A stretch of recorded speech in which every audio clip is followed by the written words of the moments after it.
I am going to introduce our mayor. I'm going to ask item 1A. I'll read that into the record, Mayor's 2024 State of the City Address. With that, I welcome Mayor Yemi Mobolade. Good morning, Mayor.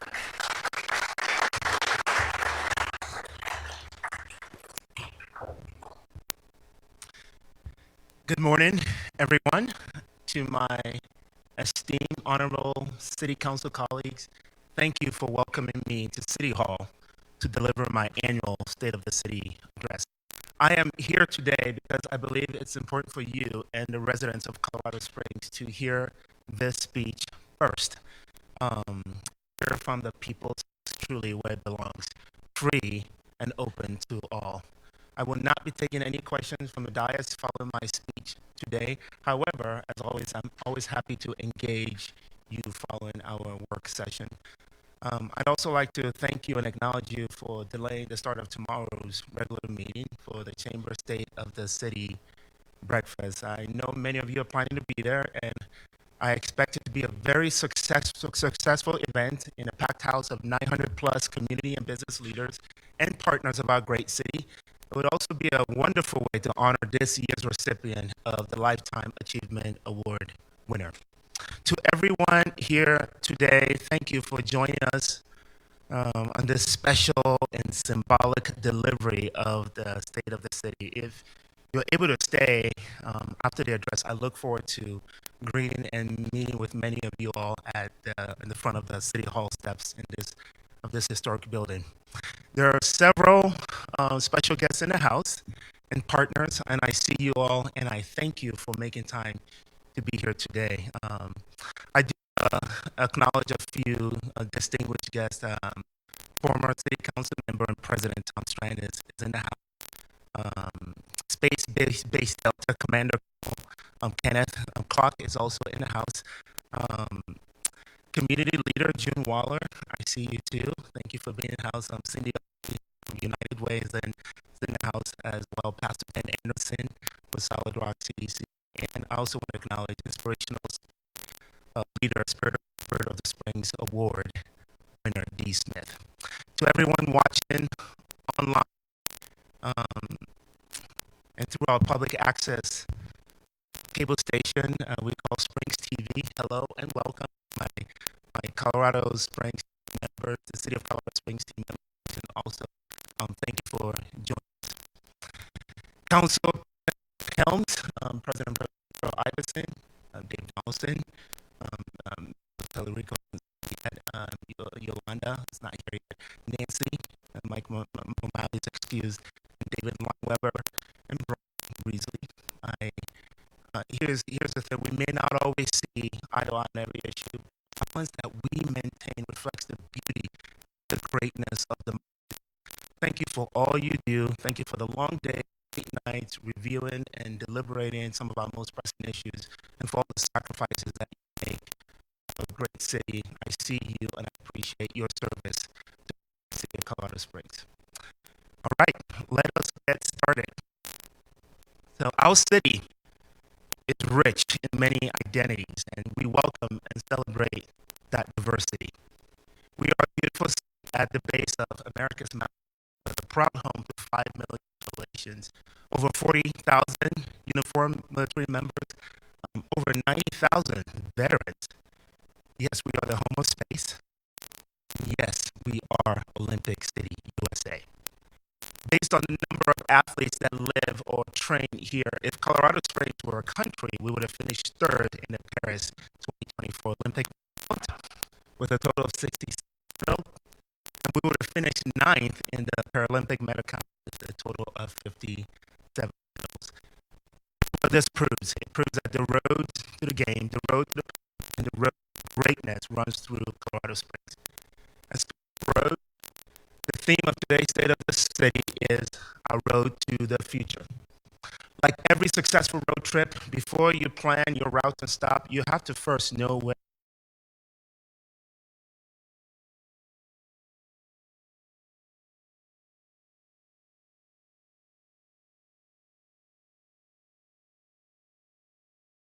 on a hill that shines brightly. Our city was founded 153 years ago, born out of the vision and the optimism of our founders and generations of leaders before us. Our founder, General William Jackson Palmer, and I might add, we've been a military community from the start. Our founder, General William Jackson Palmer, he looked over a barren and treeless land and saw endless possibilities. He dared to dream, to explore, to take risk and build. Today, Colorado Springs is not so barren. As the 39th largest city in America and home to more than 500,000 people and growing, we are the most desirable city to live in the United States. And we are the third best city to live in our great country. Not my words, according to the U.S. News and World Report. Friends, we've come a long way, but we still have a lot of work to do. But first, let us reflect on how many miles we've traveled over the last year. In January, we released our 2024 Strategic Action Plan, 5 strategic priority areas and 20 action items in each of these areas. Led by the voices and the dreams of our diverse neighborhoods, our vibrant business community, and our passionate residents, this year, we took steps to address our public safety challenges. This year, we took action and we built roads and improved parks. This year, we added hundreds of units of housing that meets the area median income. This year, we collaborated with business partners to bring new jobs and opportunity. And this year, we activated residents to take ownership of their own flourishing. And I'm pleased to share with you today a few wins from each strategic priority. So first and foremost, public safety. By early next year, we expect to be at our full authorized strength of 819 police officers. This will be the first time since 2019 that we are at full strength. We expect to have hired 130 officers this year alone. So what does this mean for you? It means that we are inching closer to better service and response times. To our new recruits and our entire police department and the family members, thank you for your selfless sacrifice. We're also leveraging technology as a force multiplier to increase our public safety impact. Our police department have begun testing a new drone as a first responder program to enhance our ability to protect and serve the community. This provides a first set of eyes on what is happening on the scene and also helps determine the needed level of response and support. As our city grows, so too must our public safety presence. So we broke ground on Fire Station 24 off Enterprise Parkway on the north side, and we opened Fire Station 25 near Mark Shuffle Road in the southeast. 9 months into the year, our fire department has responded to not just one, but 24 wildland fires. Their quick and effective response prevented the next Waldo Canyon or Black Forest fire. Because of their excellence, no lives or structure were lost. Our firefighters have responded to a significant number of fires in homeless encampments, 339 fires since the start of the year. Our preparedness efforts continue to be a critical part of our city's success. This includes 1,400 acres of mitigation work and 3,600 personal residencies that have participated in our chip-in program. And I'd be remiss if I didn't mention that our fire chief, your fire chief, Chief Randy Royal, was recently named the International Fire Chief of the Year. So check this out, that's out of more than 22,000 fire chiefs. Chief Royal was recognized for his leadership and his excellence.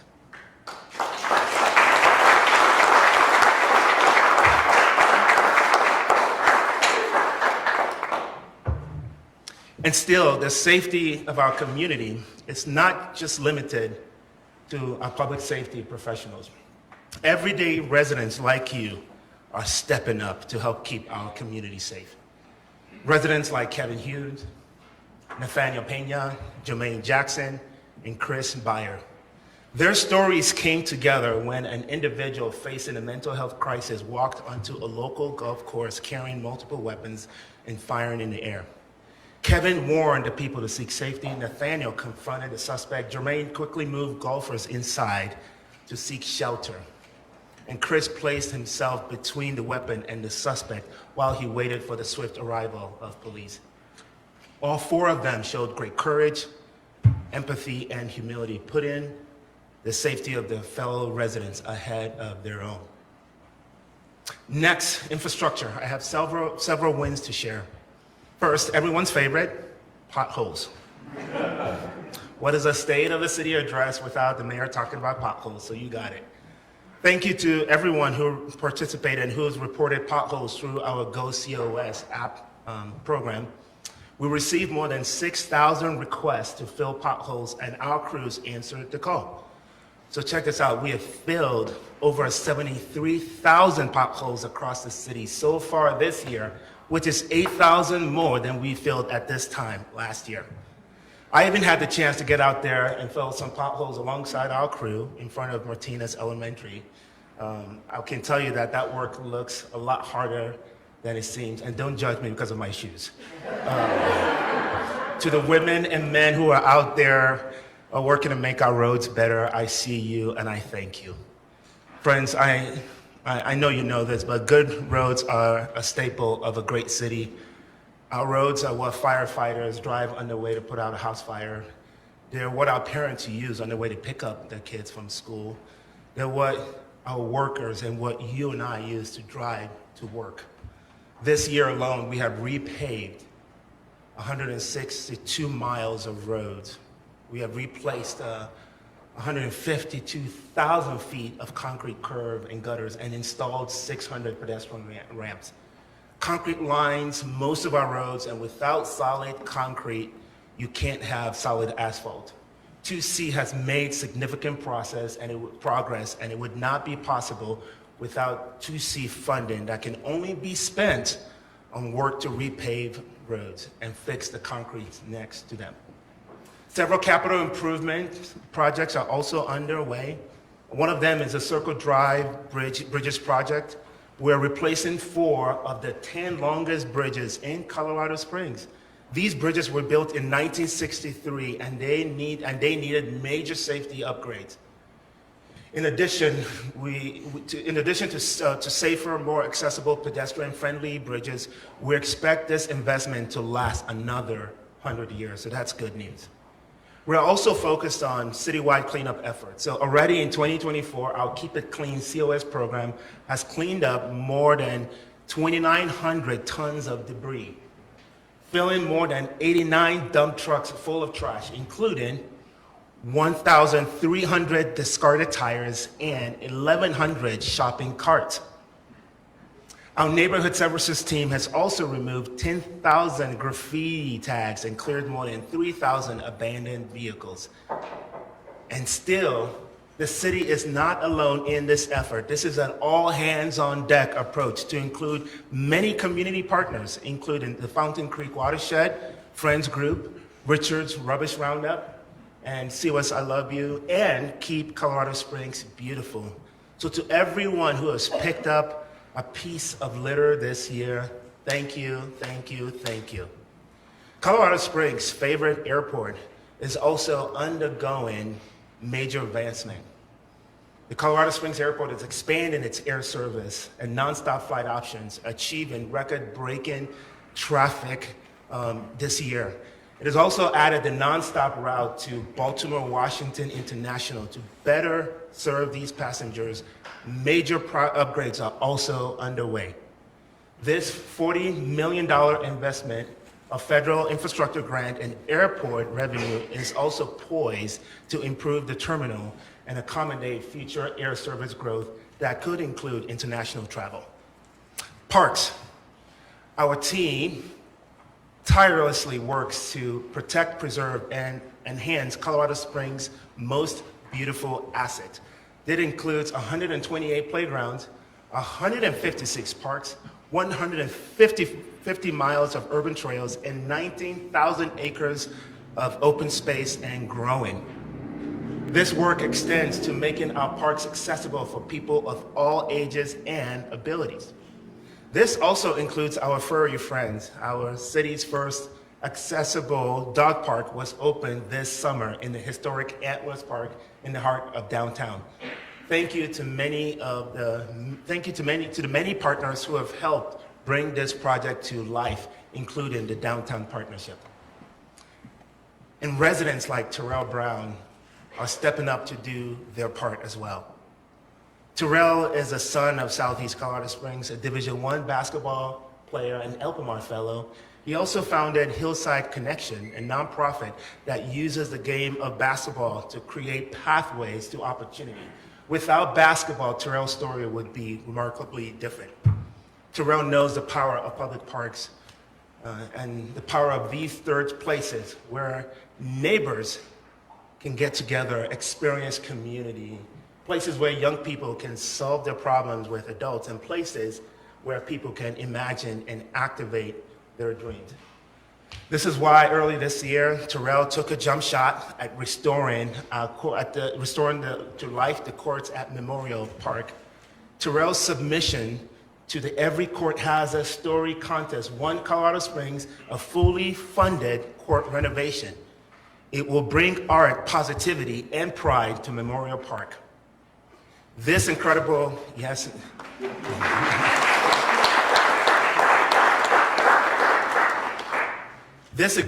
win follows a positive momentum of significant public safety improvements that we're already making at Memorial Park that added 181 new lights, 19 security gates, and 10 wireless security cameras. The road to our future is paved with progress. Next, housing. To better understand the challenges and opportunities around our current housing market, I reached out to the Common Sense Institute for help. They are an independent, nonpartisan, Colorado-based research organization.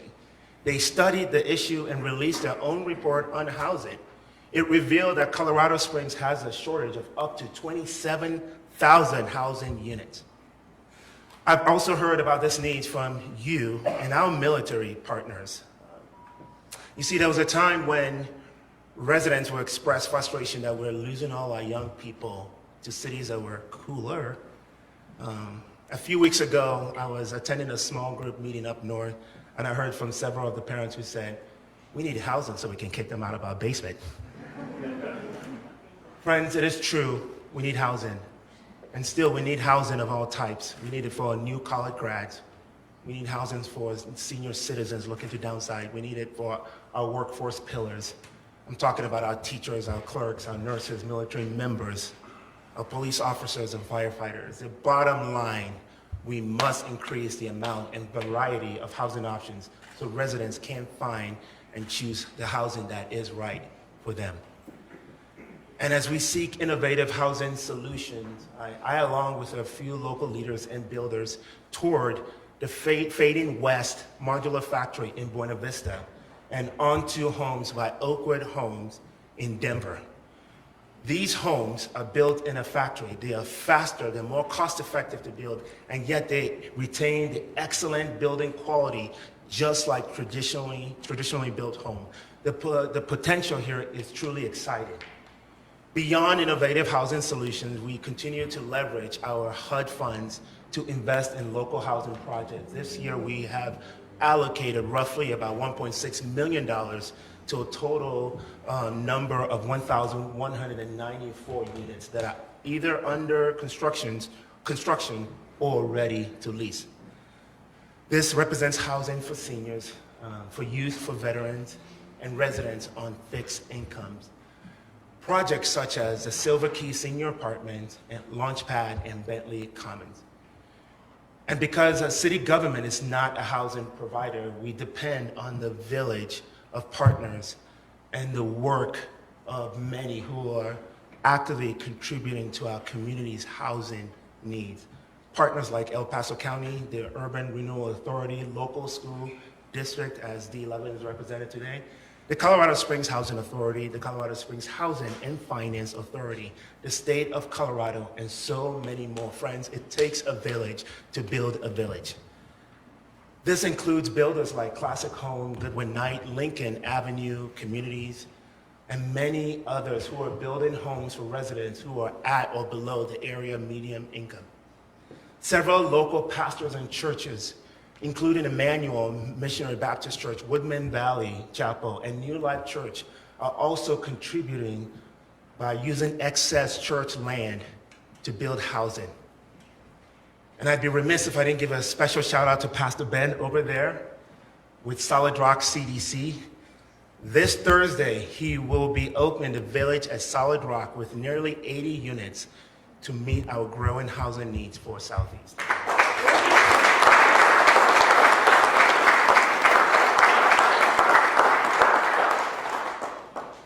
Shelley Jensen, the founder of We Fortify, is also a key partner in this work. This summer, Shelley won the Chamber and EDC's prestigious Community Investment of the Year award for her work providing tiny homes and services for homeless youth. There is arguably no one who has a bigger heart for this work than Shelley. What most people don't know about Shelley is that she literally got started on this journey by opening up her home and yard for youth experiencing homeless. You go, Shelley.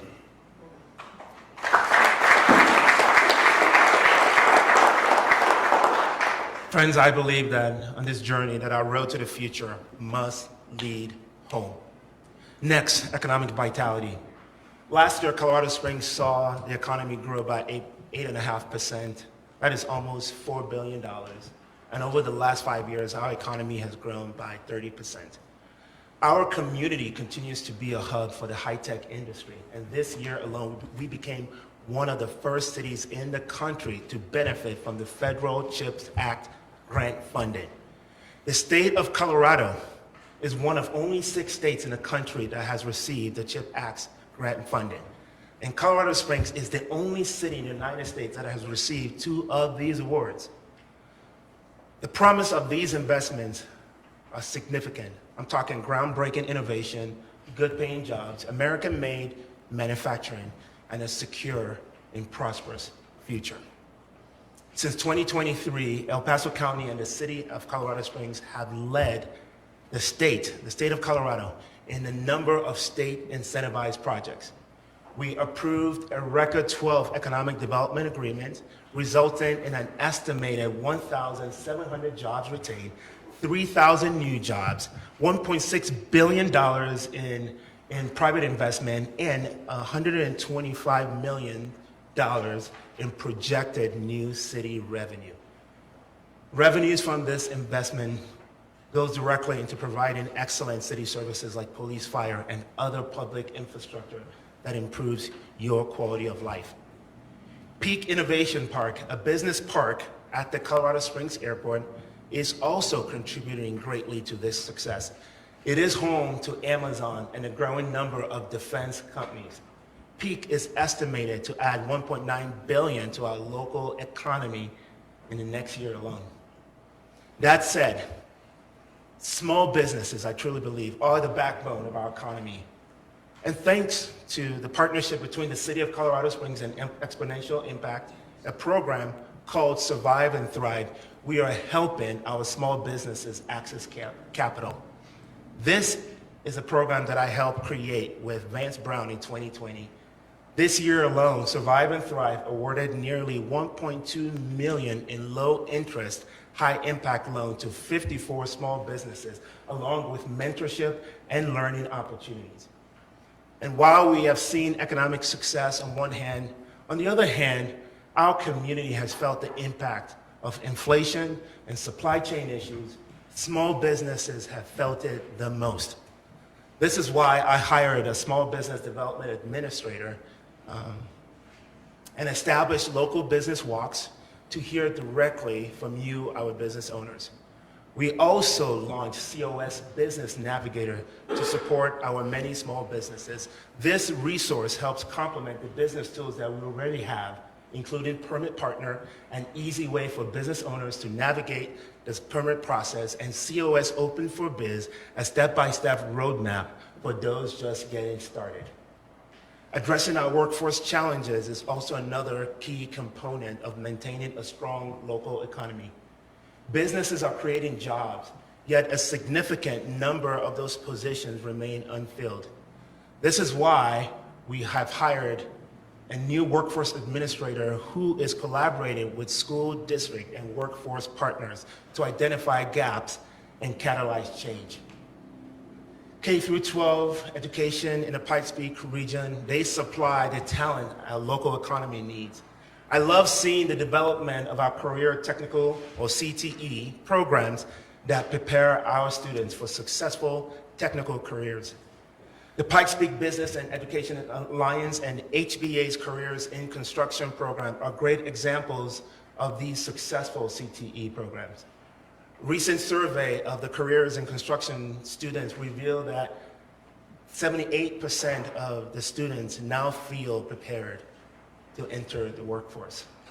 That's progress.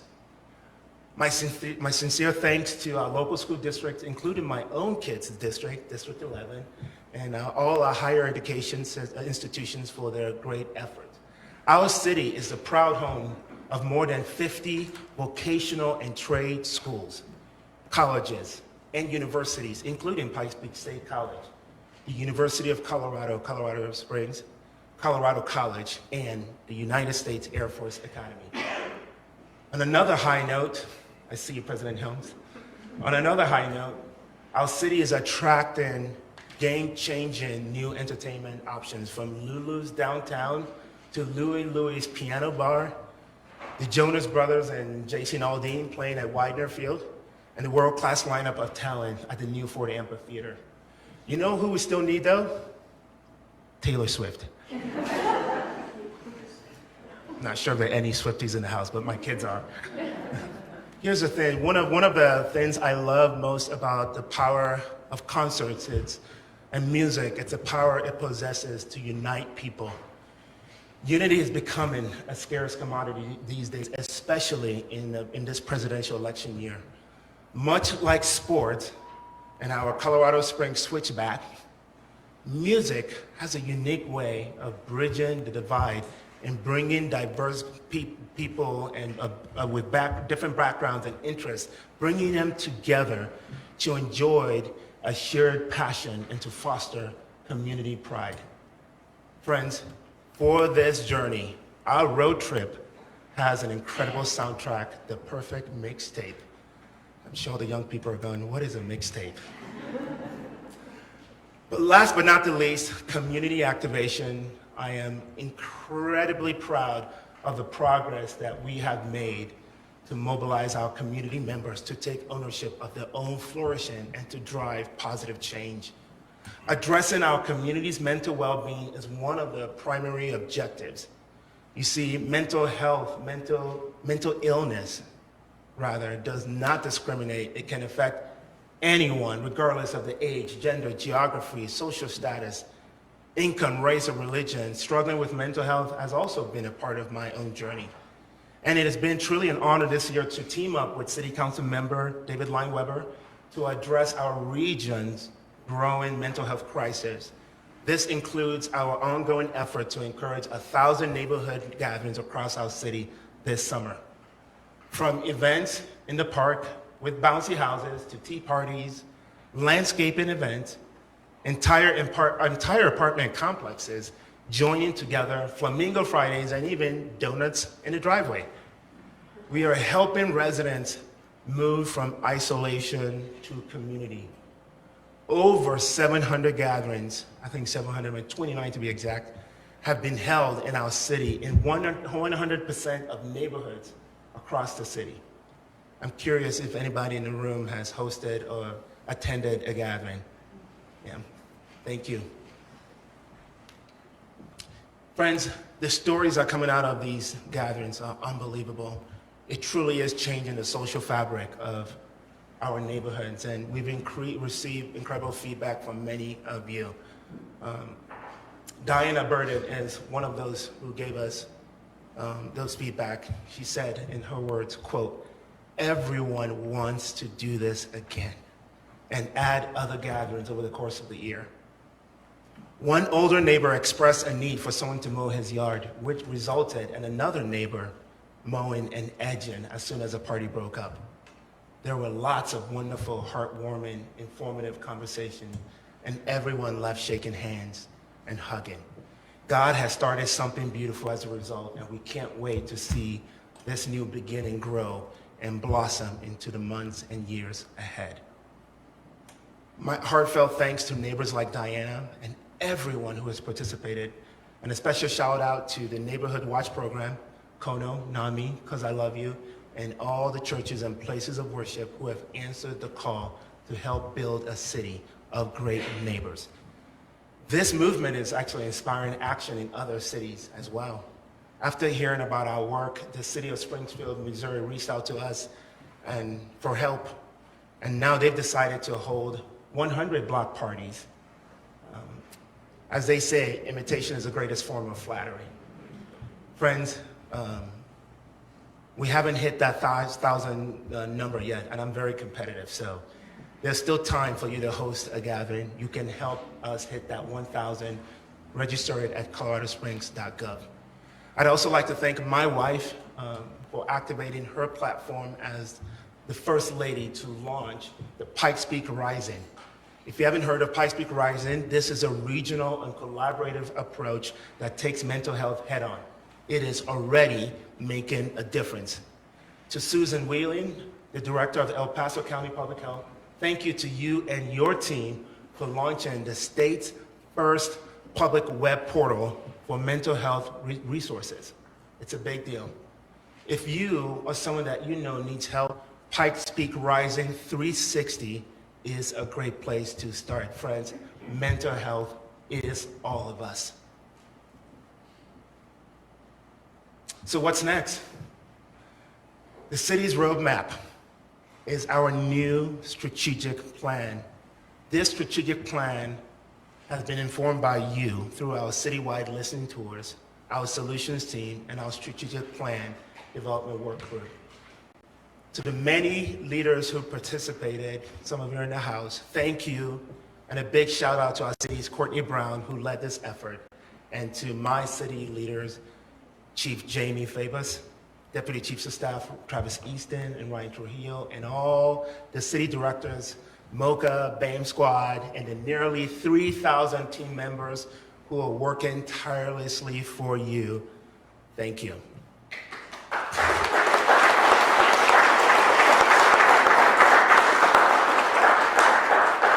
Thank you for the applause. I know many of them are watching, so they will appreciate that. Friends, our strategic plan helps guide our mission to serve you, to enhance your quality of life, and to prepare for future challenges and opportunities, and prioritize our limited resources. We have 5 strategic priority areas: public safety, infrastructure, housing solution, economic vitality, and community activation. Each year, we will create an annual action plan to achieve our objectives. And these yearly plans we're calling strategic doing. Strategic doing. I hope you caught that because the emphasis is on getting stuff done. I do want to focus on 3 areas that are top of mind for me because they are top of mind for you. 1, good governance. 2, responding to homelessness. And 3, addressing crime. Good governance is all about prioritizing evidence-based decision-making, rearranging operations, and leaning towards upstream solutions to address the root causes of the problem. It is a commitment to innovation throughout the city organization. It is ensuring that we are good stewards of our resources, your tax dollars. We are self-auditing our own processes and our own budget processes and operations to maximize what we already have and how we can deliver those services efficiently and effectively. There's so many examples I wish I had the time to provide to you, and you hear more as the weeks and months go by, but the example I want to give you is one that you've already heard me talk about, is the 2C Road Improvement Program. Thank you to you, the voters. In 9 years, 2C has doubled the number of roads in good condition, reduced the number of damage claims against the city by almost 80%, and lowered the number of pothole complaints by 34%. We have saved the city money, a projected $648 million over 30 years, or $21 million a year in savings. Just like changing the oil in your car, regular maintenance pays off. Friends, 2C is the road to our future. We have repaved nearly 1,700 miles so far, which is about a third of our total roads. And we still have about 5,000 miles to go. And I want to thank City Council for unanimously referring this renewal of 2C to this November's ballot.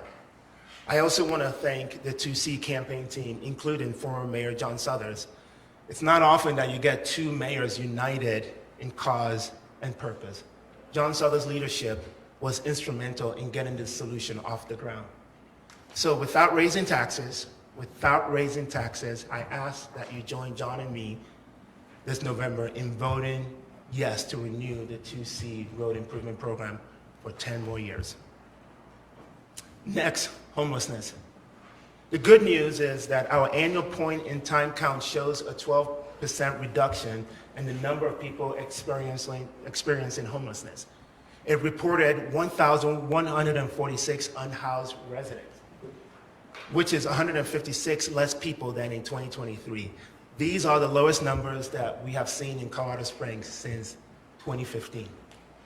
And while we are encouraged by this report, we know our work is not done.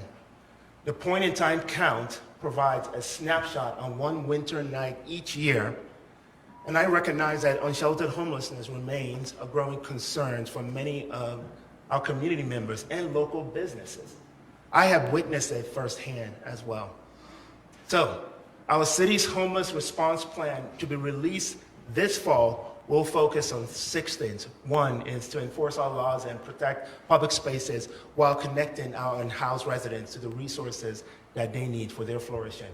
2, provide funding to support housing solutions and our local nonprofit. 3, clean campsites to prevent fire hazards and water pollution. 4, prioritize street outreach to the high needs individual. 5, offer employment opportunities through our city's Work COS program. And 6, keep you engaged and informed on the issues.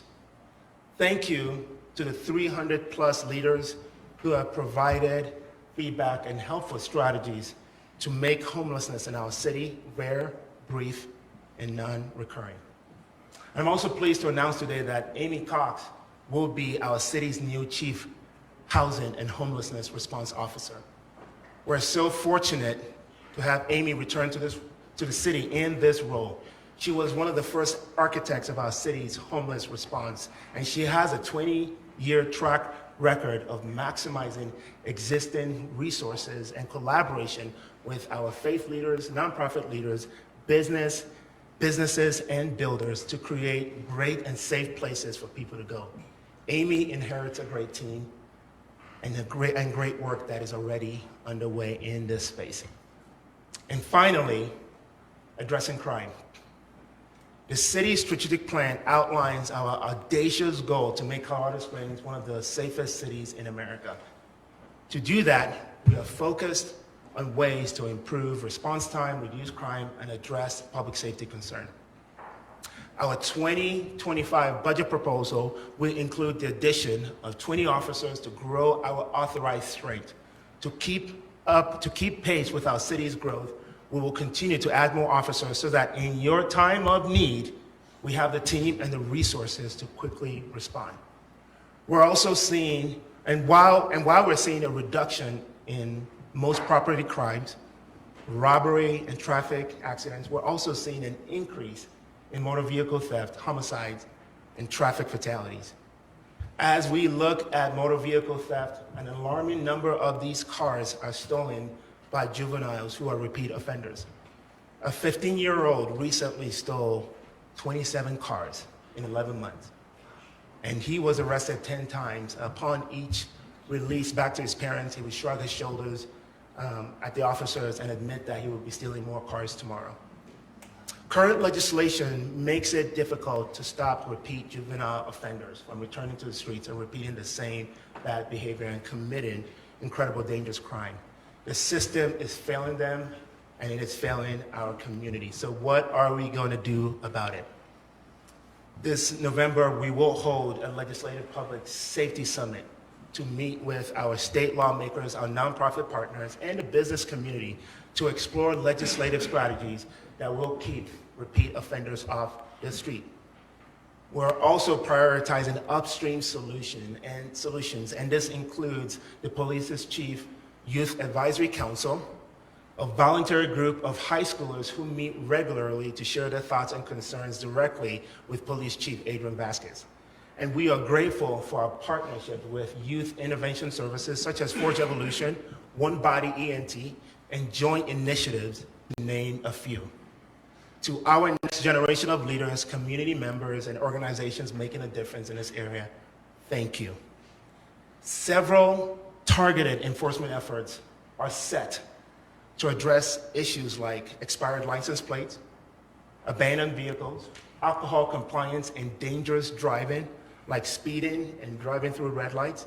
We will also be leveraging technology as a force multiplier to address these issues. Programs such as the speed safety cameras, photo red, and drone as first responder. Friends, accountability to the rule of law is something that I and we have heard repeatedly from you. As such, I have directed greater enforcement of illegal camping, trespassing, and littering. Furthermore, I am adding new homeless outreach team members to expand our efforts with our neighborhood services team as we coordinate and work to keep our city clean and enforce our sit and lie ordinance. This complements the work of our homeless outreach program and the fire department's alternative response teams that focus on behavioral health and transitional support. So, why does all this matter? Friends, you see our road to the future, our destination truly is a thriving city. When all is said and done, we are advancing human flourishing. This is the American dream. The idea that anyone, regardless of their background, culture, or circumstances, with the right opportunity can flourish. The American dream embodies the aspiration for a better life and the pursuit of happiness and the belief that with hard work, anyone can achieve their goals. The American dream has always been more than a concept to me. It is the very foundation of my journey, one that has taken me from the bustling streets of Lagos, Nigeria, to the vibrant community of Colorado Springs. It is a story of a 17-year-old misfit international student who arrived timid and hopeless, who had a heavy accent that people made fun of, leaving him voiceless. And I'll never forget the first time I heard the words, "There's something special about you. You are destined for greatness." Thanks to my voice teacher, Vicki Garrett, and other mentors who saw me and helped champion my leadership and my influence. My American dream is a dream of mentors, friends, and friendors who saw greatness in me before I did. It is a dream of access to high-quality education, a great equalizer that gave me the tools I needed to succeed and achieve my full potential.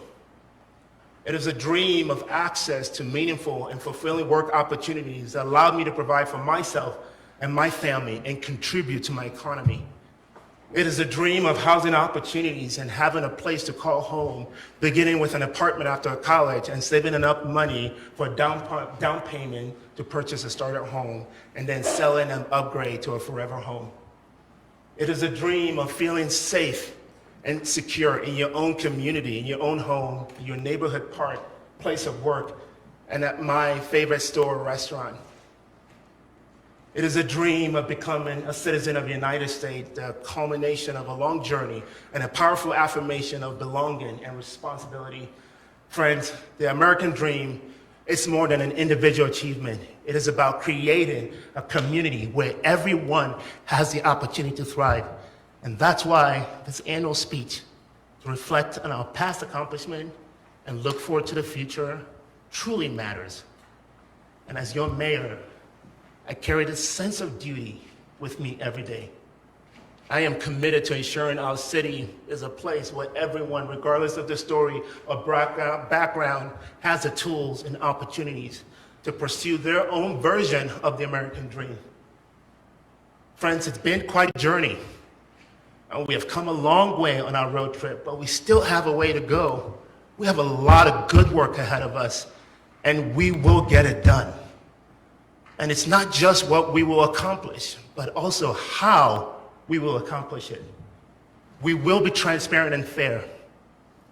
We will be approachable and helpful, and we'll be proactive and innovative. The 16th President of the United States, President Lincoln, a leader who I deeply admire and model my leadership after, whom I share a birthday with, once said, "Give me 6 hours to chop down a tree, and I will spend the first 4 hours sharpening the axe." Friends, it's not just what we do, but it's also how we do it. The story of Colorado Springs will be a better story. We will show the world what democracy looks like. We will be firm in our conviction while treating each other with respect. We will put our city over party, people above politics, country over ideology. We will welcome the competition of ideas, disagreements, and differences of opinion. We will not make it personal. We will attack the problem, not the person. And in the words of President Lincoln at his second inaugural address, as he previewed his plans for healing a once divided nation, he said, "With malice towards none and with charity for all, let us strive to finish the work we're in." Friends, with malice towards none and with charity for all, I ask that you join me in building a safe, economically prosperous, culturally rich, welcoming, and a vibrant world-class American city on a hill that we call Colorado Springs. Friends, I truly believe that greater things are yet to come and greater things are still to be done in this city. And please vote yes for 2C. We're Colorado Springs. God bless you. Thank you for being here today.